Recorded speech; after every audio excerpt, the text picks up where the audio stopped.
సింగ్ తీవ్ర విమర్శలు చేశారు. భారత్ ఆవిష్కరణలు, సాంకేతికత, రక్షణ రంగాల్లో వేగంగా ముందుకు సాగుతుంటే పాకిస్తాన్ మాత్రం ఉగ్రవాదాన్ని ప్రోత్సహించే దిశగా వెళ్తోందని వ్యాఖ్యానించారు. భారత్ యుద్ధ నౌకలు, సెమీకండక్టర్లు తయారు చేస్తూ అంతరిక్షంలోకి ఉపగ్రహాలను పంపిస్తోందన్నారు.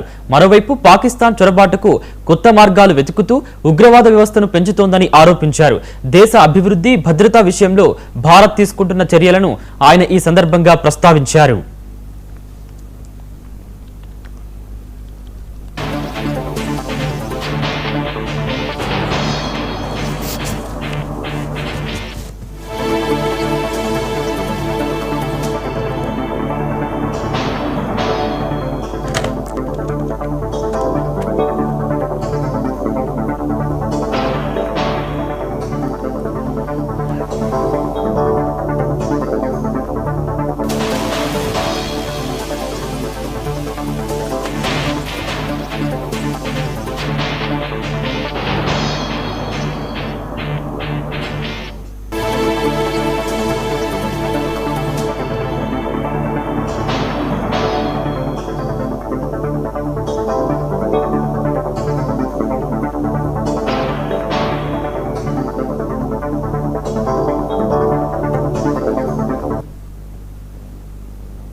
తెలంగాణకు వాతావరణ శాఖ రెయిన్ అలర్ట్ జారీ చేసింది.